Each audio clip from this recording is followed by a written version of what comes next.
So this is where we left off.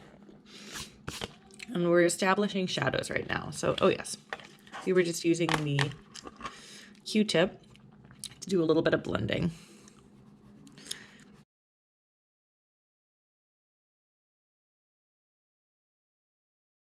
There we go. So now we have a couple pretty strong highlights and some shadows. Let's blend this bottom one a bit more here. And I'm actually just going right outside of the lips on this because we need to do our bottom shadow underneath the lips. So we're going to reestablish this shadow a little bit later here. But we don't want any solid lines. There we go. Okay. So now we're going to do the base shadow.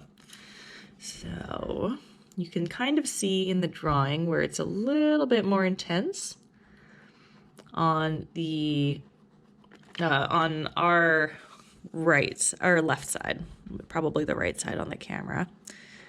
So that's where the shadow is most intense, and then right underneath the lip it gets a little bit darker. So I'm just going to draw in that shadow right now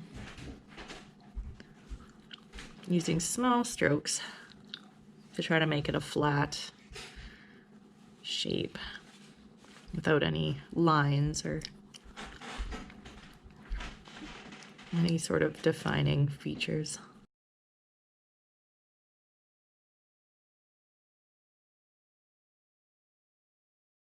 The shadow's strongest right against the lip, creating a highlight, and then it fades out into the rest of the face.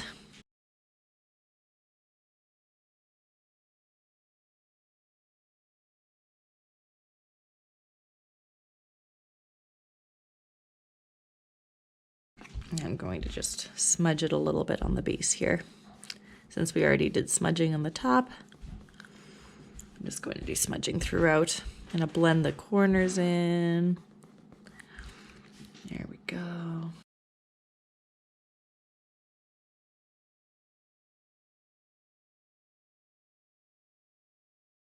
I'm just going to refine that line in the middle a little bit, since when we blurred it, it kind of smudged a little bit for me. So just going to give it its shape again. Okay, and now we're going to create the shadow at the top part inside of that triangle. So we still have our triangle here. I'm just going to erase the very tip of it. And then it's a little bit hard to see in the photo, but there is a shadow that doesn't quite reach the top of the lip, but it is on the inside of that sort of lip dimple that happens at the top. Because the light is coming a little bit left to right here, the shadow is stronger on the right side of that. But it is also going to exist on the left. And then this here, where the triangle line is, it's actually a little bit of a ridge. I'm just going to do some erasing here. Erase the edges of our triangle, and then on the other side of where that line was, we're going to have a little bit of a shadow here to help define that ridge, but we'd never go right down to the lip. Right above the lip, there's a little bit of a highlight, and we want to leave that highlight. Now we don't want to get too dark here, otherwise it starts to feel mustachy. So just press very lightly, leaving a little bit of a highlight here. But the lips come forward, which means that there is a shadow created. There we go. So we have a highlight here, and then on this side there is a little bit of a shadow as well. Just very lightly with our pencil. We draw in that shadow. Here we go. So this gives us the shape of the top of the lip, and now we've created the shape of the bottom of the lip, and we've done that using shadow and highlights. So there are no hard lines happening right now in our drawing, but that's how we keep a drawing looking realistic.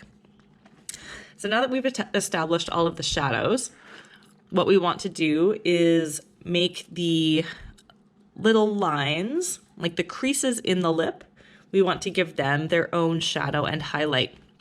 So if you look at your lip, you can see right in the middle, right where that shadow is most intense, there's actually a crease. Now, when you open your mouth really wide, these creases tend to disappear, but when lips are relaxing, the skin comes together and creates little wrinkles.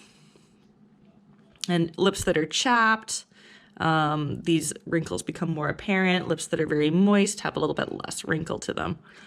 But we do want to go through and create these wrinkles because that makes the lips look more realistic. And you'll notice that each wrinkle actually has its own highlight and its own shadow. So because we've already established a baseline of shadow, we can just draw in the shadow and leave the highlight out.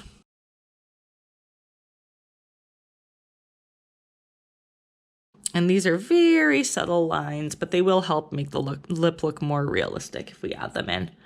Now, because your drawing is a little bit blurry, it's kind of hard to see these lines. So I'm going to make some of these up as I go.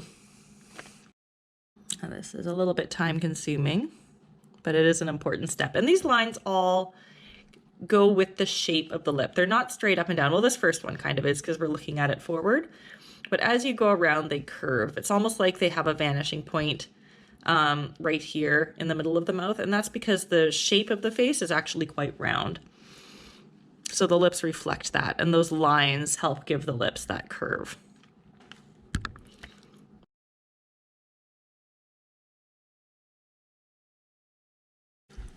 I'm still just drawing in those little wrinkles in the lip, kind of going over top of the shadow that already exists and making the shadow part a little bit more prominent.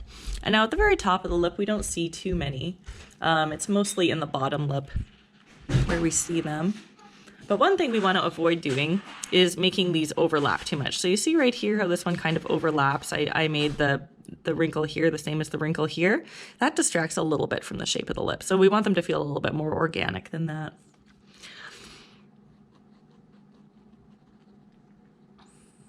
And again, our light is coming from this side. So our shadows are going to kind of be on the inner side of this line because they're going, like they're catching the light on the right side. So the shadow is actually on the left side because these are wrinkles. They're going into the lip. And there's almost always a few right where that lip kind of protrudes there. Help to outline that. And they don't all come from the center. Some of them are just going to exist kind of in the middle of the lip. It all depends where the light's catching them. But they always follow that curve.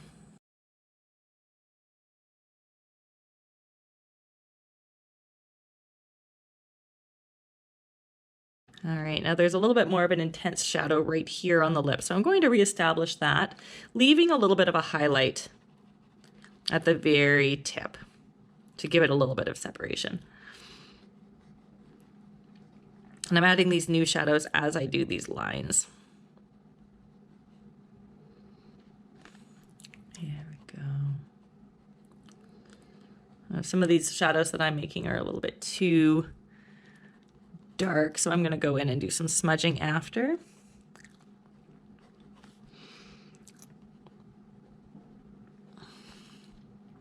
You don't want to get too carried away here. All right, I'm going to kind of soften these up a little bit. There we go.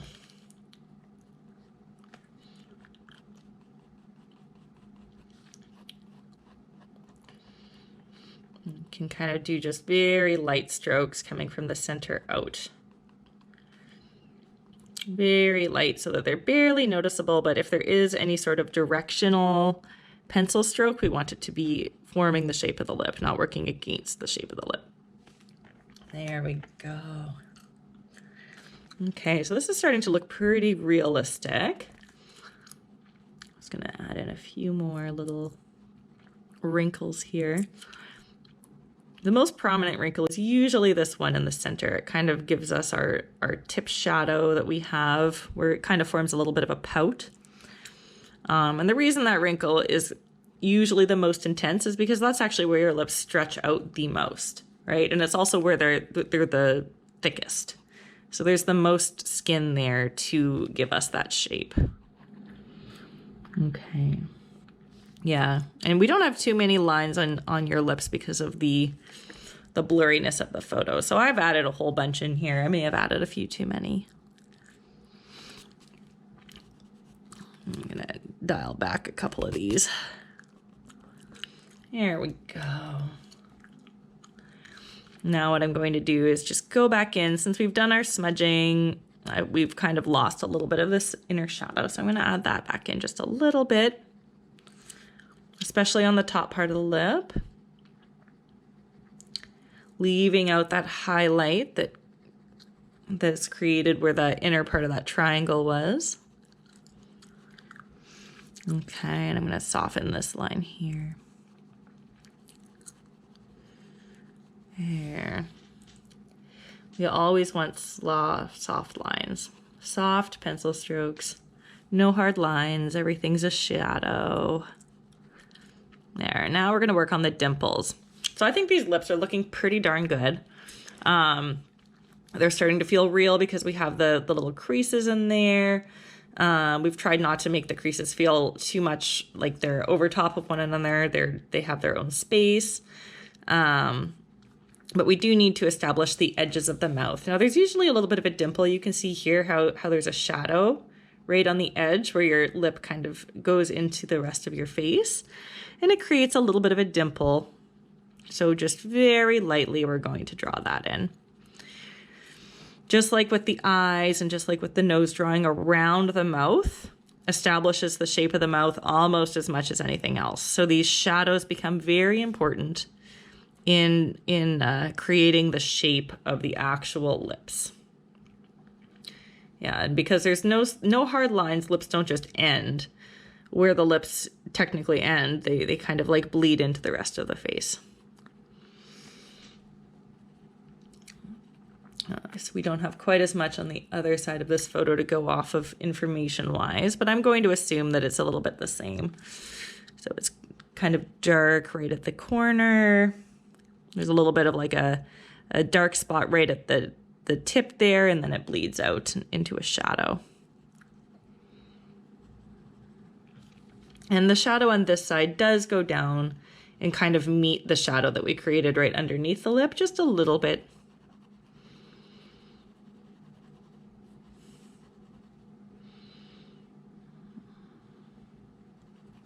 There, and I'll use my pinky.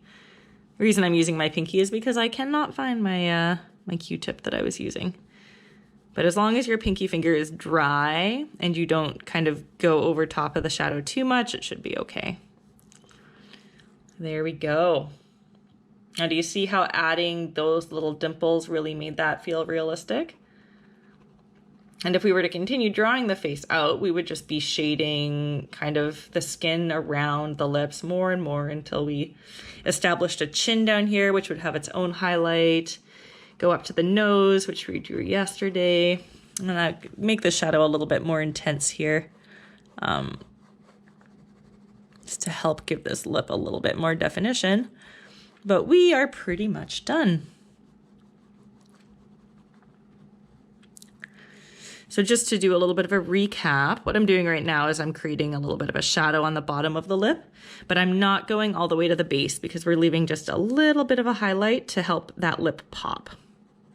And you can actually see it on your photo too. There's a little bit of a shadow at the bottom, but it doesn't go right to the base of the lip. There's a little bit of a highlight there, and that's where the lip kind of ends and the skin underneath it begins. The shadow, that hard shadow, begins. But if we leave a little bit of a highlight, the stronger that highlight is, the more it feels like those lips are coming forward on the face. So it's a very important highlight. That highlight acts the same as this highlight that we left here on the skin that separates the lips from the skin. There. Those are our lips.